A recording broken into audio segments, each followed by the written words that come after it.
성이 나가지고 아벨을 갖다 돌로 죽임이 있었습니다. 모세율법에는 살인하는 자는 반드시 죽이라고 그랬는데, 그럼 가인이 아벨을 돌로 쳐 죽였는데 하나님께서 모세율법의 법으로 따지면 당장 죽여야 되겠는데, 그때는 모세율법이 없을 때이니만큼 하나님께서 그 가인에게 죽이지 않고 벌을 내리지 않았습니다. 벌을 조금 내려 결국 네가 그렇게 아우를 죽였으니까 넌 내 앞을 떠나서 넌 여기 있지 못하다 해가지고 결국 유랑민이 되듯이 그렇게 되기로 했습니다. 그러니까 모세율법을 따지면은 당장 죽여야 될 게지만, 그땐 너 사람을 죽이면은 너는 죽는다 하는 그런 말도 없었고, 사람을 죽이는 데에 대해서는 법이 거기에 기록되어 있지 않기 때문에 살인을 했지만은 그를 갖다가 심한 형을 내릴 수 없었던 것입니다. 그러면 그 외에도 여러 가지 제목이 있는데, 지금은 우리 대한민국에도 법이 있고 성경에도 법이 있습니다. 그러니까 모세율법 10가지 10계명이 있죠. 이 10계명을 아마 기독교인들 쳐놓고는 전부 10계명을 중심으로 해가지고 그게 죄다 죄가 아니다 하는 것을 거기서부터 마음에서 양심의 가책을 받고 우리 마음의 죄를 정하게 되고 이렇게 되는데, 그럼 전에 지은 죄로 말미암아 우리가 사망에 이르게 되는데, 여기서 뭐를 없애면은 다시 살 수 있냐면 죄를 없애면은 사는 길이 여기서 열립니다. 그래서 이제 사는 길을 주시기 위해서 예수님이 1900년 전에 오셔가지고 새로운 법을 줬습니다. 그럼 새로운 법을 어떻게 줬냐면, 옛날에 10가지 계명을 그대로 두면은 침례를 받아도 또 한 가지죠. 그렇지만은 예수님이 오셔가지고 새 언약을 줬는데, 새 언약은 6월절 성만찬 예식에 떡과 포도즙을 먹고 마심으로써 너희 속에 생명이 있다 하는 이런 아주 생명의 언약을 주셨습니다. 그럼 생명의 언약을 우리 사는 법을 주는데, 이 사는 법을 주는 데 있어서도 전에 그 죄라는 것을 이걸 어떻게 해야 된다 이 말이에요. 그냥 없앨 수는 없는 게고, 전에 지은 거는 죄값은 사망이라고 했어요. 죄값은 사망이라는 건 6장 23절에 보면 죄의 삭은 사망이요 하나님의 은사는 그리스도 예수 우리 주 안에 있는 영생이니라. 그게 죄의 값은 사망이니까 언젠가는 우리가 죽어야 되는 것입니다. 그럼 이 죽는 것을 어떻게 아주 죽어버리면 곤란하니까 미리 죽는 법을 갖다가서 성서적으로서 우리 죄를 장해 지내는 법이 있는데, 그 장해 지내는 법을 하나 보겠습니다. 골로새 2장 12절이요. 너희가 세례로 그리스도와 함께 장사한 바 되고 또 죽은 자들 가운데서 그를 일으키신 하나님의 역사를 믿음으로 말미암아 그 안에서 함께 일으키심을 받았느니라. 또 너희의 범죄와 육체의 무할례로 죽었던 너희를 하나님이 그와 함께 살리시고 우리에게 모든 죄를 사하시고. 여기 보면은 이 세례라고 하는 말은 씻는다는 뜻인데요. 이 원어에는 이 세례로 되어 있지 않냐고 바프테시마라고 우리 죄를 매장하는 걸로 되어 있습니다. 장례를 지내는 거. 장례 지내는 걸로 되는데, 그래서 침례라고 하죠. 침례라고 하는데 왜 그럼 여기다가 세례라고 썼느냐 하면은, 이건 천주교로부터 시작해서 선주교는 영세라고 하고 각 장로교, 감리교 이런 데는 이제 세례라고 합니다. 그 세례라고 하는 것은 물 조금 이마에다 이렇게 찍어 발라놓고 그렇게 하고 이제 살았다 이런 식으로 되어 있죠. 그러나 근본적 예수님으로부터 이 침례를 받는 것이 이제 쭉 내려오는데, 이 역사책을 보면은 예수님으로부터 초대교회 당시에는 전부 침례를 받았습니다. 그러니까 여기 지금 글자를 우리가 한번 받아보세요. 세례로 그리스도와 함께 장산받고 이렇게 기록됐단 말이에요. 그러면 시침으로서 예수님과 함께 장사 지냈다 이렇게 되면 말이 안 되죠. 그러면 침례로 물에다가 이렇게 푹 잠금으로써 그리스도와 함께 장산받고 하면은 말이 맞는 것입니다. 왜 침례라는 거 하는 말이 맞는 거예요. 그러니까 세례가 아니고 침례인데 침례는 곧 뭘 하는 거라고요? 장사 지내는 바. 장례, 매장을 한단 말이에요. 우리 죄를 완전히 매장을 해버려요. 그 매장을 하게 되면 어떻게 되느냐? 죄의 값은 사망이니까 우리가 죽어야 되니까 언제 죽어도 죽으니까 지금 의식적으로서 죽음을 미리 그만 장례식을 하는 것입니다. 장례한 바 되고 또 죽은 자들 가운데에서 예수님이 십자가에 돌아가셔서 무덤에 장례 지냈죠. 장례 지낸 후 3일 만에 부활하셨어요. 그 말씀과 같이 또 죽은 자들 가운데에서 그를 일으키신, 그를이라는 건 뭐냐면 예수님을 일으키신, 부활시키신 하나님의 역사를 믿음으로 말미암아 그 안에서 함께 일으키심을 받느니라. 누가 일으키심을 받죠? 침례 받는 사람이 이제 죽어서 장례를 지냈는데 죽고 난 후에 예수님을 살리신 것과 같이 그 사람도 새로 일으키심을 받는다 이겁니다. 이렇게 의식으로 우리 죽음을 먼저 맛보고 장례를 지내지 않으면 죄값으로는 언젠간 죽어야 돼요. 그러니까 이 죽음을 갖다가 미리 그만 예방을 해버리는 것입니다. 옛날에 호일자병이라고 한다든지 무슨 이런 병마가 올 때에는 미리 예방하듯이 우리 죽음을 미리 예방을 해서 죽어서 죄를 그만 없애버려요. 그래서 죽은 사람은 죄 때문에 죽었고 다시 일으키는 거는 누구 때문에 일으키죠? 예수님을 죽은 가운데에서 일으키신 하나님의 역사를 내가 믿기 때문에 나도 이제 죽어서 장례 지냈고 예수님을 살리신 것과 같이 나도 새로 일으키심을 받는다. 그와 같이 우리 죄를 지금 침례를 받음으로써 이제 그 과거의 죄는 완전히 정리되는데 그 죄 때문에 내가 사망이 왔고 이런데 이제 죄를 없이 해줬는데 침례를 받음으로써 죄는 없어졌지만 깨끗한 몸이 또 이 세상에 사니까 자연히 우리 이목이 있고 뭘 보는 것이다. 세상에 이 눈이 이거 있다고 해서 이 보는 거 자꾸 함부로 봐도 이거 안 되는 거예요. 이 눈 잘못 보면 그만 큰 범죄를 하는 수가 있고 또 이 귀가 있다고 해서 이 귀가 자꾸 뭐 들으면 좋은 줄 알아도 이게 좋은 말 들어야지 나쁜 말 들어보면 이 귀가 범죄를 또 해요. 그러니까 세상에 모든 불의한 것이 죄라고 했습니다. 그럼 또 죄 지면은 또 죽는 거 아닙니까? 그럼 매일 뭐 하루 한 번씩 침례를 받다가 집회해야 안 되겠느냐 이렇게 생각하는데 그럼 우리는 어떤 것이냐? 죄를 없이 했으면 죄를 짓지 않도록 만들어줘야 된다. 좀 이렇게 예를 들어 말씀드리자면은 요새는 과학이 발달됐고 이러기 때문에 바다의 어장들 저 바다에 가서 고기를 그저 많이 잡아가지고도 지금 그거 다 처리합니다. 근데 옛날에는 저 묵호지방에서 수림이 이런 고기를 잡든지 너무 많이 잡혀도 큰 걱정이라고. 왜 걱정이냐면 처리를 못해서. 그게 뭐 금방 어떻게 다 팔리면 당해지만은 죽은 고기 그저 하루 이틀만 주면 냄새 나고 썩고 이러니까 그 냉장에 썩어지면 그만 바다에다 퍼내밀고 이러는 일들을 하고 있죠.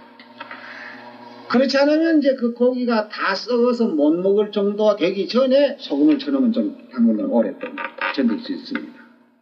근데 요새는 과학이 발달해서 냉동실을 만들어가지고요. 벌써 이 어장에 나간다고 할 것은 냉동실부터 먼저 만들어가지고 고기 잡는 쪽 하고다 그만 냉동실에 집으면 다 얼어버려요. 얼으면 암만 실이 가더라도 썩질 않습니다. 그래가지고 이제 각 시장으로 빠져서 나와가지고 뭐 고기 잡은 거 한 달 후에라도 팔아먹고 2달 후에라도 팔아먹고 이렇게 해서 할 수 있는 거 뭐냐고. 우리가 죄를 없이 하는 것이 문제보다도 그 없이 하는 죄가 오래 유지할 수 있는 이것이 가장 중요한 건데요. 그럼 우리는 어떻게 해서 죄를 없이 그냥 오래 유지할 수 있느냐 하면은 성한고기 잡아서 소금을 치는 것과 같이 우리 속에다 생명을 넣어야 됩니다. 생명을 넣어야 되는데 어떤 사람은 침례가 여기 침례라고 하지 않으시게 세례라고 하니까 씻는다. 그래서 장로이나 감히 물욕을 조금 얹혀놓고 그렇게 놓고는 이제 다 씻었다. 이제 깨끗하다. 이렇게 해서 하는데 이 침례라는 것은 우리 죄를 씻는 게 아니라는 것을 베드로 전서 3장 여기 21절에 보면은 잘 설명하고 있습니다. 물은 예수 그리스도의 부활하심으로 말미암아 이제 너희를 구원하는 편이 곧 세례라.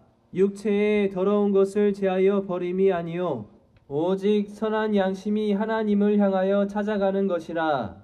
저는 하늘에 오르사 하나님 우편에 계시니 천사들과 권세들과 능력들이 저에게 순복하느니라. 여기 침례 받는 것이 우리 더러운 것을 씻는 것이 아니다. 그럼 더러운 것을 씻는 게 아니고 뭐냐?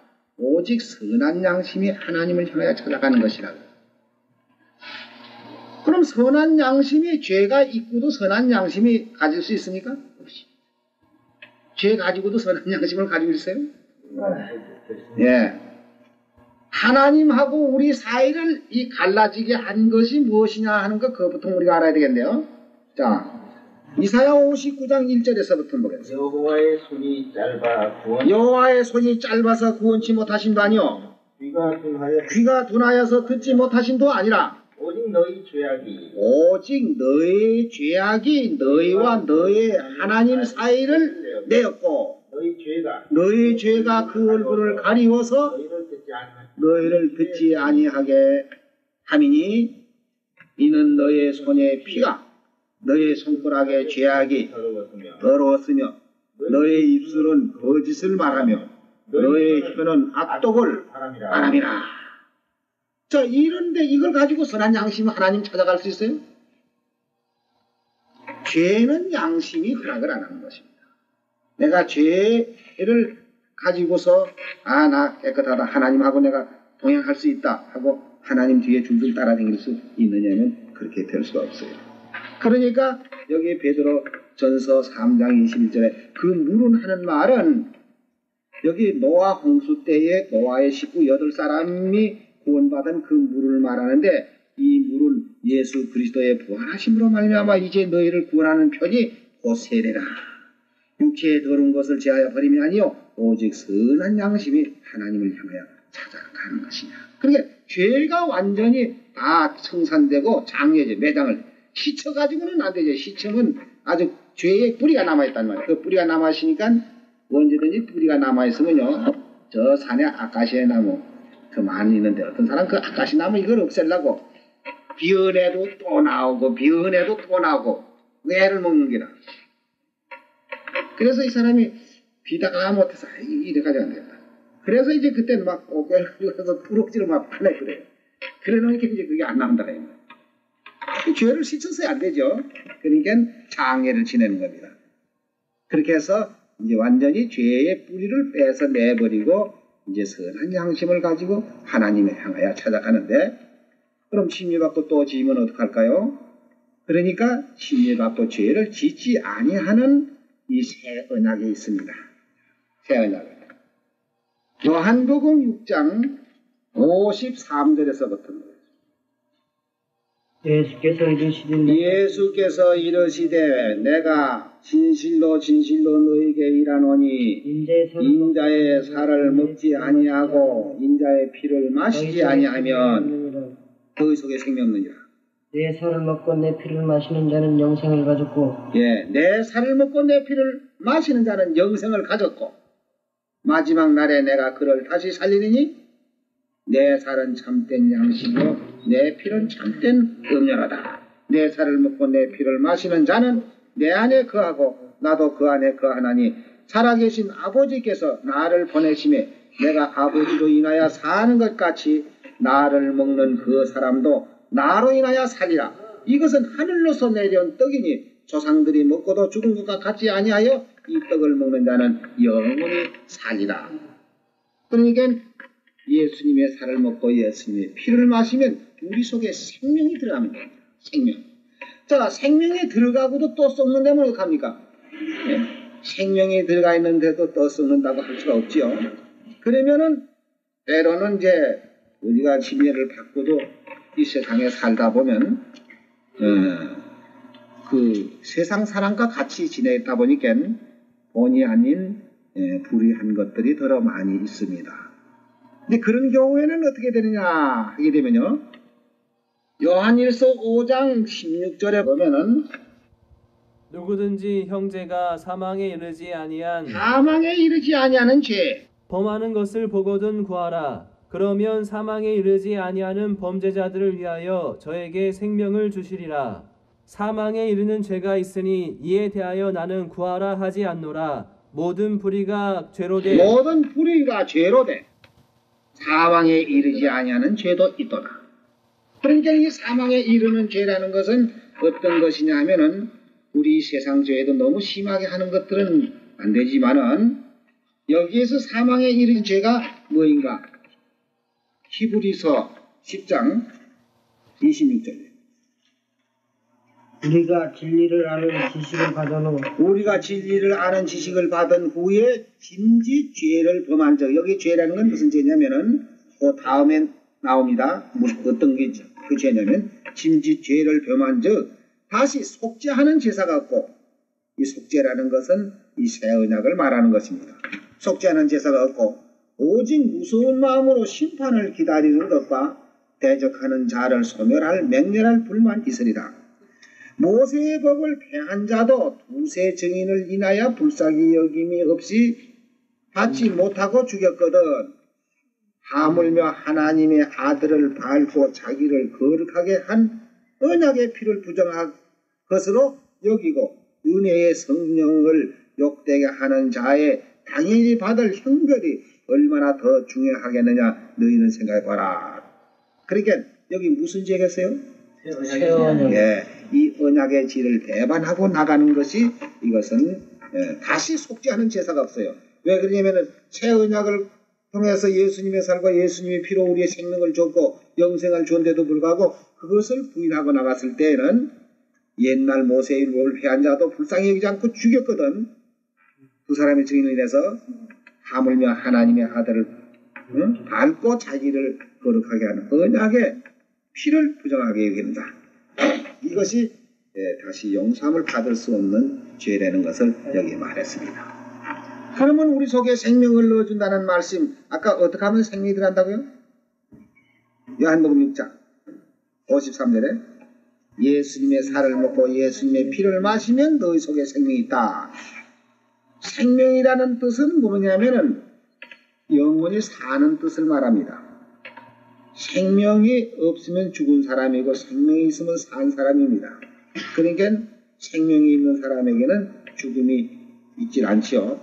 그냥 영생이 항상 살아가지고 있기 때문이요. 근데 예수님의 살과 예수님의 피를 어떻게 우리가 먹고 마시느냐? 예? 그것이 누가복음 22장에서 우리가 볼 수 있습니다. 누가복음 22장 7절입니다. 유월절 양을 잡을 무교절 일이 이른지라 예수께서 베드로와 요한을 보내시며 가라사대 가서 우리를 위하여 유월절을 예비하여 우리로 먹게 하라. 여기 보면 유월절 양을 잡을 무교절이 이른지라 예수께서 베드로와 요한을 보내시며 가라사대 가서 우리를 위하여 유월절 예비하라 그랬는데 모든 교회 가운데는 유월절이라는 걸 듣지도 못하고 보지도 못했기 때문에 이 유월절 얘기만 하면 이건 모세율법으로만 생각합니다.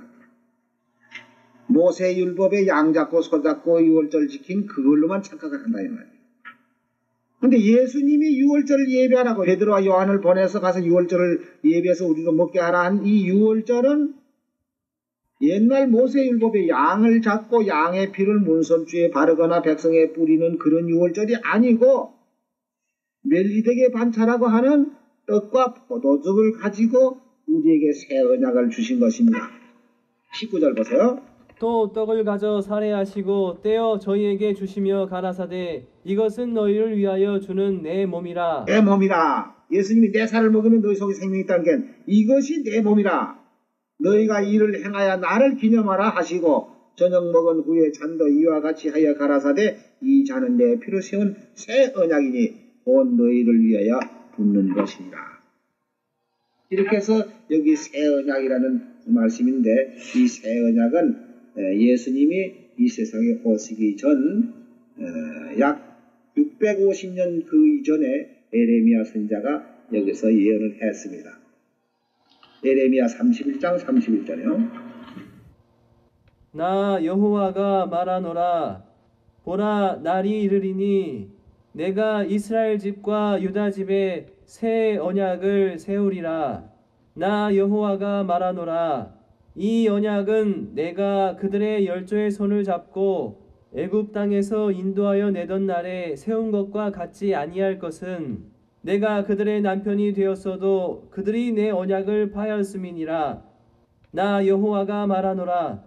그러나 그날 후에 내가 이스라엘 집에 세울 언약은 이러하니 곧 내가 나의 법을 그들의 속에 두며 그 마음에 기록하여 나는 그들의 하나님이 되고 그들은 내 백성이 될 것이라.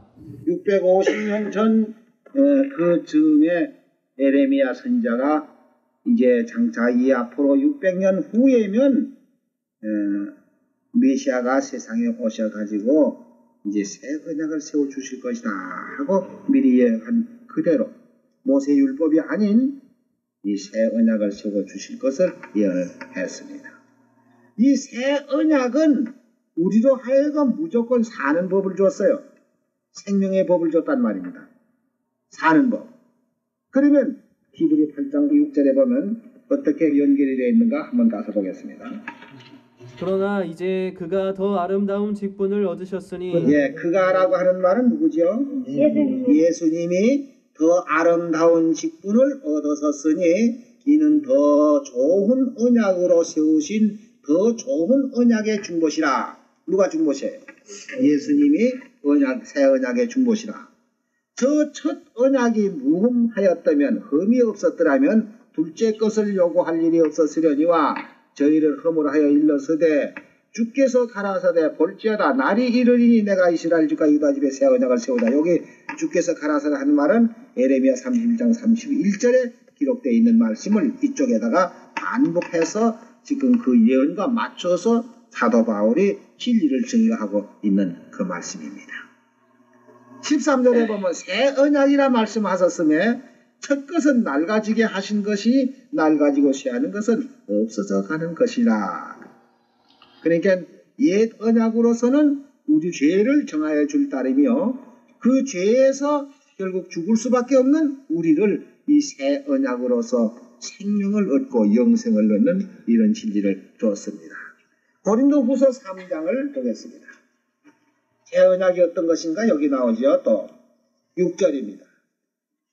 저가 또 우리로 새 언약의 일꾼 되기에 만족해 하셨으니 의문으로 하지 아니하고 오직 영으로 함이니 의문은 죽이는 것이요 영은 살리는 것이라. 여기 지금 잘 보세요. 저가 또 우리로 하여금 저가는 누구냐면 예수님이 또 우리로 새 언약의 일꾼 되기에 만족해 하셨으니 의문으로 하지 아니하고 오직 영으로 하면 의문은 뭐죠?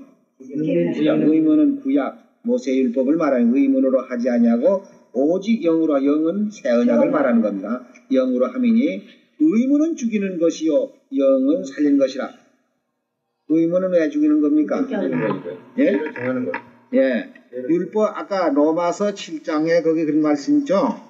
율법에 탐내지 말라 하지 않았더라면 내가 탐심을 몰랐겠는데 탐내지 말라 한 기록이 있었기 때문에 그것을 범으로 나는 죄가 스스로 죄인인 것을 드러내고 있습니다. 그러면 그 의문은 그 십계명은 우리로 하여금 죽게 하는 것이요. 왜냐하면 죄를 정하기 때문에. 그러나 죽게 된 거기에서 영은 살리는 것이다. 그 죄에서 죽을 수밖에 없는 인물이 거기서 구속해내신 그 영의 세운 것으로 중요해 것입니다. 그래서 돌에 서서 새긴 죽게 하는 의문의 직분도 영광에 있어 이스라엘 자손들이 모세의 얼굴에 없어질 영광을 인하여 그 얼굴을 주목하지 못하였거든 하물며 영의 직분이 더욱 영광에 있지 아니하겠느냐. 예, 정죄의 직분이 영광에 있었은즉 의의 직분은 영광이 더욱 넘치리라. 그러니까 우리가 지금 새 언약이 일꾼이 됐고 하나님의 백성이 되어 있습니다. 새 언약으로서 우리는 살리심을 받고 영생에 들어가는 이렇게 약속이 되어 있습니다. 그러니까 이제 침례 받으면은 일단 우리 과거에 지은 죄는 없어지고 이제 6월절 성만찬 예시 떡과 포도즙을 먹고 마심으로써 우리 속에 생명이 있게 되는 것입니다. 그러므로 우리는 이제 옛 의문에 속해 있는 사람이 아니고 새 언약, 새 율법에 속해 있는 사람이 되죠.